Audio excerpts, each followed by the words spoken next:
नमस्कार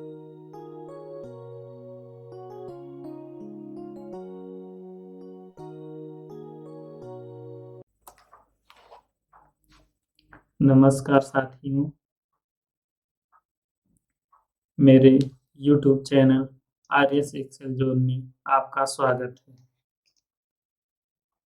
कल हमने पढ़ा था कक्षा 10 के अध्याय 9 चैप्टर प्रकाश परावर्तन एवं अपवर्तन के कुछ बिंदुओं के बारे में। आज उसी अध्याय को कंटिन्यू करते हुए नए बिंदुओं पर चर्चा करेंगे। आज हम निम्नलिखित 2 बिंदुओं के बारे में अध्ययन करेंगे, जिसमें पहला बिंदु है गोलीय दर्पण द्वारा प्रतिबिंब रचना के नियम और दूसरा बिंदु है प्रतिबिंब की स्थिति, प्रकृति एवं आकार के बारे में। तो हम चलते हैं पहले बिंदु की ओर, गोलीय दर्पण द्वारा प्रतिबिंब की रचना के नियम। गोलीय दर्पण द्वारा प्रतिबिंब रचना के नियम, इसके मुख्यतः 5 नियम हैं। इन 5 नियमों को एक एक करके हम लोग देखेंगे। पहला नियम है इसका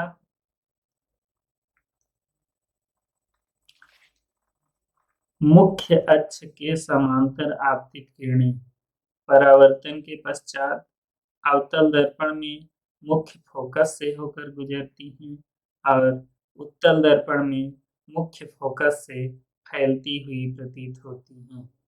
तो चित्र में हम इसको देखेंगे। बोला गया है कि मुख्य अक्ष के समांतर आपतित किरणें अवतल दर्पण में, ये अपना अवतल दर्पण, ये अवतल दर्पण इसलिए कहलाएगा क्योंकि इसका परावर्तक पृष्ठ दबा हुआ है। इसमें मुख्य अक्ष के समांतर ये किरण जा रही है, दर्पण पर इसका आपतन हो रहा है, इसके बाद परावर्तित होके यह एफ बिंदु से होके आगे निकल रही है। एफ यानी कि फोकस बिंदु होता है। तो इसमें लिखा गया है कि दर्पण के मुख्य अक्ष के समांतर आपतित किरणें परावर्तन के पश्चात दर्पण के मुख्य फोकस से गुजरती हैं। तो ये है मुख्य अक्ष के समांतर आपतित किरण, इसमें परावर्तन हुआ और मुख्य फोकस से होकर निकल गई। ये काम इस अवतल दर्पण पे हो रहा है, लेकिन यही क्रिया यदि उत्तल दर्पण में होती है तो जब किरण ये मुख्य अक्ष के समांतर जा रही है और ये परावर्तित हो गई, लेकिन इस किरण को हम धीरे धीरे करके आगे बढ़ाएंगे तो ऐसा प्रतीत होगा कि ये फोकस से होकर आ रही है।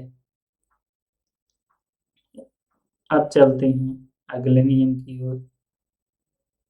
अगला नियम है दर्पण के मुख्य फोकस से होकर आपतित किरणें परावर्तन के बाद मुख्य अक्ष के समांतर हो जाती हैं। ठीक पहले नियम का उल्टा नियम होता है।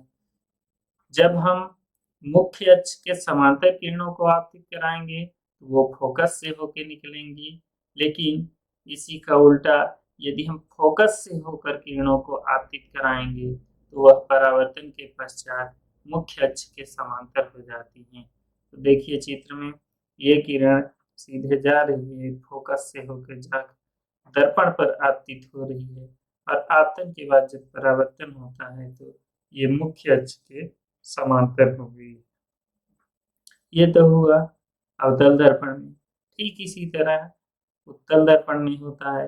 ये फोकस से होकर आपतित किरण है। ऐसा लग रहा है कि ये फोकस पर इसका आपतन हो रहा है, लेकिन जब परावर्तन होता है तो ये मुख्य अक्ष के समांतर इस तरह से निकल जाती है। इस तरह 2 नियम आपको कन्फर्म हो गए होंगे। पहला नियम मुख्य अक्ष के समांतर आपतित किरणें परावर्तन के बाद फोकस से होकर निकलती हैं या फोकस से होकर आती हुई प्रतीत होती हैं। दूसरा नियम है दर्पण के मुख्य फोकस से होकर आपतित किरणें परावर्तन के पश्चात मुख्य अक्ष के समांतर हो जाती हैं। अब चलते हैं तीसरे नियम की ओर। तीसरा नियम है दर्पण के वक्रता केंद्र से होकर आपतित किरणें परावर्तन के पश्चात बिना विचलन के वापस लौट जाती हैं। यानी कि जितनी किरणें दर्पण की वक्रता केंद्र से होते हुए सीधे दर्पण पे आपतित होंगी, तो वो परावर्तन के पश्चात उसी मार्ग से बिना विचलन के वापस हो जाएंगी। जैसे ये किरण वक्रता केंद्र से होते हुए सीधे दर्पण पे आपतित हो रही है, ये बिना विचलन के उसी मार्ग से वापस भी लौट जा रही है। यही नहीं कि केवल यहीं से इसका आपतन हो, कहीं से भी इसका आपतन होना चाहिए, लेकिन वह वक्रता केंद्र से होकर जाए किरण। जैसे इधर से हम यदि किरण का आपतन कराएंगे, तो ये सीधे यहाँ टच होगा, फिर यहीं से ये वापस आ जाएगा।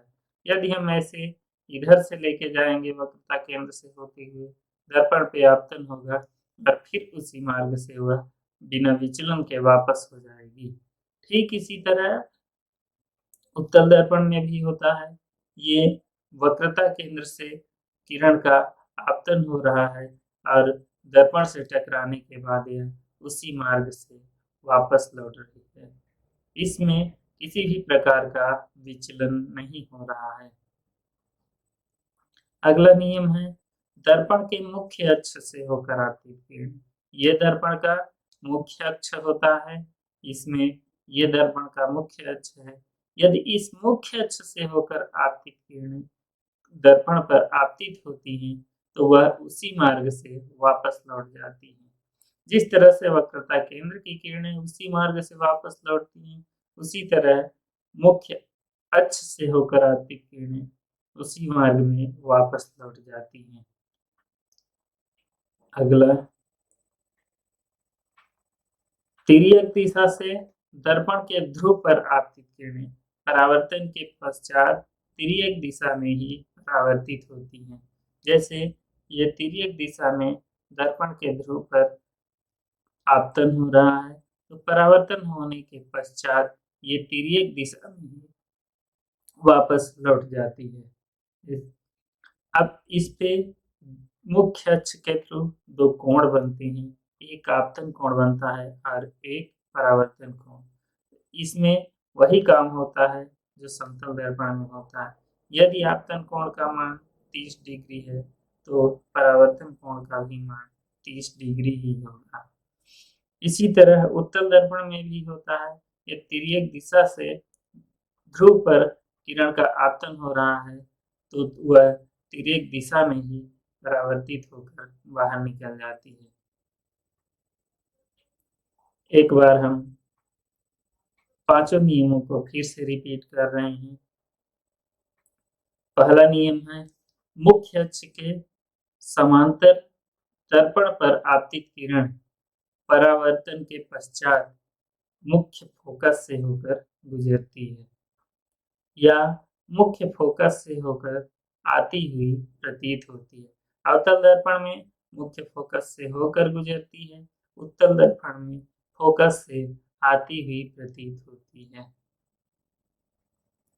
दूसरा नियम है यदि दर्पण के मुख्य फोकस से होकर कोई किरण आपतित होती है, तो वह परावर्तन के पश्चात मुख्य अक्ष के समांतर हो जाती है।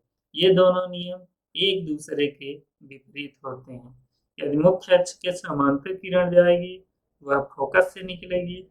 यदि फोकस से होकर किरण जा रही है, तो परावर्तन के पश्चात मुख्य अक्ष के समांतर हो जाएगी। अगला नियम है दर्पण के वक्रता केंद्र से होकर आती किरणें परावर्तन के पश्चात बिना विचलन के वापस लौट जाती हैं।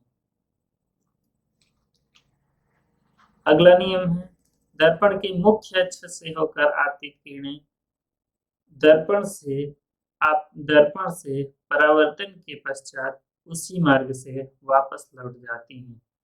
अगला नियम है तिर्यक दिशा से ध्रुव पर आती किरणें उतने ही कोण पर तिर्यक दिशा में ही परावर्तित हो जाती हैं। ये देखिए तिर्यक दिशा में ध्रुव पर किरण का आपतन हो रहा है, तो तिर्यक दिशा में ही इसका परावर्तन हो जाता है। ऐसी स्थिति में मुख्य अक्ष के विपरीत दोनों कोण बनते हैं पहला कोण होता है आपतन कोण, दूसरा कोण होता है परावर्तन कोण। ये दोनों कोण आपस में बराबर होते हैं। अब इसके आगे हम पढ़ेंगे अगले टॉपिक में, अगले पार्ट में अवतल दर्पण द्वारा प्रतिबिंब रचना के नियम। तो उसकी कुछ मुख्य बिंदु हैं, जिन बिंदुओं के विषय में हम चर्चा करने जा रहे हैं। पहला बिंदु है बिंब या वस्तु की स्थिति।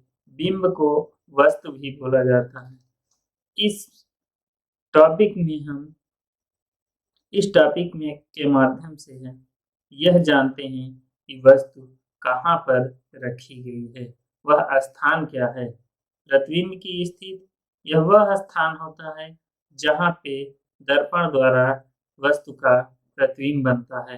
प्रतिबिंब की साइज, इसके अंतर्गत हम वस्तु से प्रतिबिंब के आकार की तुलना करते हैं कि वास्तव में प्रतिबिंब वस्तु से छोटा है कि बड़ा है। अगला आता है प्रतिबिंब की प्रकृति। इसके द्वारा यह पता चलता है कि दर्पण द्वारा बनाया गया प्रतिबिंब कैसा है, वह वास्तविक है या आभासी है तथा सीधा है या उल्टा है। प्रतिबिंब की प्रकृति दो प्रकार की होती है, वास्तविक और उल्टा। वास्तविक प्रतिबिंब हमेशा दर्पण के सामने और उल्टा बनता है, लेकिन आभासी प्रतिबिंब जो होता है वो सदैव पर्दे के पीछे यानी कि दर्पण के अंदर सीधा बनता है।